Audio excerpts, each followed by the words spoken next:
What's happening, people? Dan Lawless here, West Ham Fan TV after Newcastle United 2, West Ham United 2. And I'm here with Clinton, back with Clinton from Geordies down south. We spoke before the game, mate. And how are you feeling? I know I'm feeling very conflicted after that. I don't know about you, mate. I'm a bit dejected. And I know it probably sounds weird because obviously we came back from 2 goals twice. But at the same time, it's like I felt like you guys were there for the taking, and I'm sure you guys all feel like that in the comment section as well. I just feel like, especially after we got back to 1-1, the momentum was swinging in our favour. We should have just gone for the jugular, and that's kind of what separates us from being from a mediocre side or a mid-table side to a Man City who probably would have just gone straight for it. Second half was all yours. Definitely deserved to go 2-1 up. I'll hold my hands up for that. I actually missed Shelby's goal, but I saw the replay, so I instantly thought I'd tweet you because I knew you'd be on it. But yeah, I think we're both smiling at the end of the day. We both got a point. Obviously, you probably needed a little bit more than us, but I feel like we just kind of just relaxed. It was like, you know what, we're safe already. We don't really need to go for it. But I don't like that mentality. Yeah, it's a tough one. Like you said, it's hard because both goals we scored, I felt like we didn't even get that long to enjoy being in the lead. Like, you guys came back very quickly, especially the second goal. I was still celebrating. I was still buzzing. And then Shelby sticks it in the back of the net. Bloody Fornau's playing him on side, holding his hand up like an idiot, like calling for offside. Like a chuck, like, well, a lollipop lady or whatever. Yeah, exactly. He's standing there like, everyone's like, what are you doing? Like, go with the team. And, oh, man, like, it was tough. Like, we took the lead after 3 minutes, and I was baffled. Great build up to that goal. Antonio, like he said, he was worried about him before the game, mate, and he stuck it in the back of the net. I was, and that battle there, he got the better of it all the time. Antonio versus Lascelles. What was Lascelles doing? Like, bro, I don't know, man. He had a bit of a mare today, and it's not really like him. I mean, he does lapse in concentration from time to time, which is why he has to have a dependable defender next to him. But that defender, I mean, Manquillo can't get out of it either because Manquillo let Jared Bowen in. Then obviously Bowen gets the cross. And then flipping Antonio, I think he stumbled on it at first, didn't he? And then he had like 2 bites of it and still managed to stick in the back of the net. So yeah, it's like he had time. Like, he sort of stopped it, looked, and was like, yeah, I'll stick it in the back of the net. Thank you very much. Like, and then at the same time, like, you guys go straight up the other end. Almiron, like, the ball's allowed to play straight across Bonner. I feel like you should have cut that out. And yeah, he sticks it in the back of the net. Eyebrows himself. And yeah, it was. He stuck it in the back. Something about Almiron. He just sounds like such a Newcastle player. Like, I can hear the Geordies saying his name. Yeah. Well, everyone kind of resembles him to. I don't know if you ever watched Goal before. You know the film Goal. Obviously, it's filmed that his part, so he kind of resembles him in that sense in terms of look and everything. But and his shirts don't fit him. They're too baggy. Like, someone needs to fit his shirts for him properly. I know. But bless him. I mean, I've been frustrated with him for a while now. People get on to me like, "Oh, give him a break." You know, he's our top goal scorer. Look, I want him to do well. I want him to do really well, and he has the attributes of doing it. I often compare him to a road runner because he's literally he's like a whippet. He's everywhere, but sometimes he has no end product. And there was this one chance, I think after we went to 1-1, like, he was running with the ball 30 yards out, open up to him, and instead of smashing one and see where it goes, he kind of lays it out to ASM. That's the sort of thing I want him to be selfish upon, because I know if that was Matt Ritchie, he's putting his whole foot and whole body through that as well. Yeah, I mean, speaking of ASM, like, obviously I thought there was a few times a few times where players couldn't quite catch him in that, but I thought over the scheme of the course of the game, we did quite well to sort of keep him relatively quiet. Like, he didn't run as ragged as he did in the last fixture. So I think we did a little bit better to deal with our Maxim today.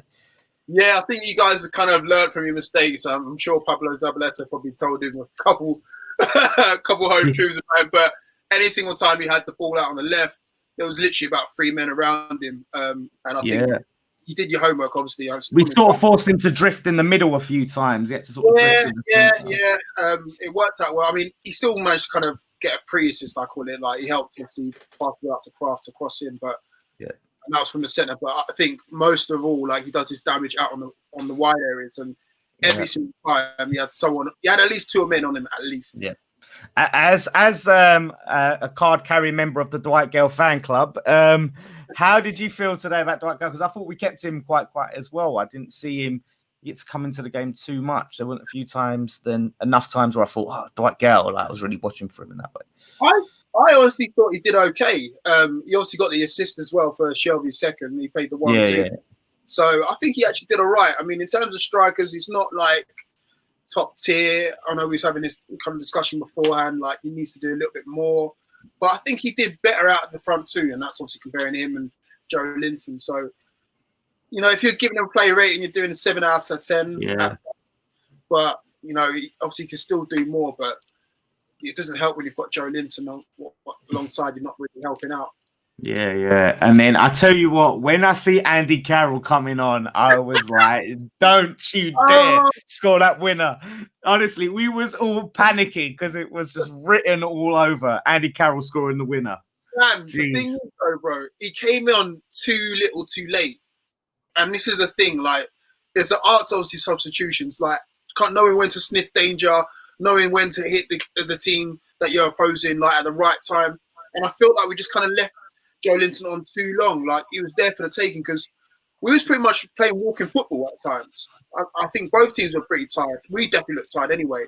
And again, if you're going to just play at that pace, I think Andy Carroll's the perfect person for that, just to kind of play up to him, allow the players to kind of move those 10 yards up the pitch. But we just left Joe Linton on for so long. It was just painful to see. But I would have loved it.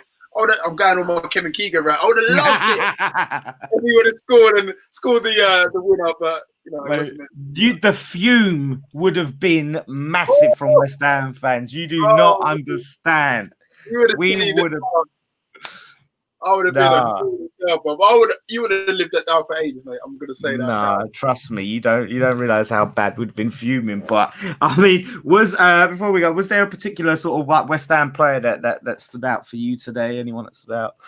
I'd obviously have to say Antonio at first. He definitely got the better of Lascelles, as I called it before. Like, I think, you know, he's one that's going to definitely keep you up. I don't think he's going to go down anyway, but he's definitely going to keep you up. I thought Rice did well wearing the captain's armband, led by example. Very, very strong in the centre of the park as well. Apart from that, obviously Bone had a couple things here and there, a bit dangerous, but I think that's about it really. Like, I like Suchek for some reason. I don't know. It's something about. Is that his second goal in 2 games? Yeah. Well, technically third goal. Like, he shouldn't have had that first goal ruled out really by Chelsea. Yeah, so I class it as 3 goals in 2 games, but on the record, 2 goals. Yeah. I mean, let me ask you the same question. Is there anyone that kind of stood out to you that you was impressed by? Well, in Newcastle. Yeah. I mean, I know you said sort of Dwight Gale was the better, sort of lively of the 2 strikers, but I thought Almiron, apart from the goal, like, he did have a few other good chances. There was a few moments he had, and he obviously won a few free kicks and things like that. So I thought he weren't a player that I was really looking for at the start of the game, but as he grew on, he did impress me. So yeah, I would definitely put his name down for sure. And then obviously Maxim, even though he didn't run us ragged as much as possible, he still got lively. I thought he was going to come off injured at a certain point. He was looking quite bad, and I was thinking, maybe he won't come out at the second half, but he did. Well, Bruce has already ruled him out for Wednesday already. So, you know, we're going into Wednesday's game against Man City without our star man and well. So, do you know what I mean? We might as well just wave the white flag right now. Should have rested him for the West Ham game. Should have rested him. That's what I'm saying. Yeah. But, no, you know what? Like Clinton, like I said, best of luck for the rest of the season. You guys ain't got nothing to worry about. Obviously, hopefully we do stay up, and then next season we'll get you back on again and see where both clubs are with and what owners we've got. Yeah, exactly, and what managers we have as well. Yeah, exactly. So, no, thanks very much. Like I said, check out Clinton, Geordies Down South YouTube channel. Help them get to 1,000 subscribers. Top channel. And again, Clinton, you can follow him on Twitter. What's your Twitter handle again, Clinton? Just my name, Clinton_forward. That's it. It's nice and simple. There it is. So yes, look forward to catching up with you again next season on here, mate. Thank you very much. I appreciate it.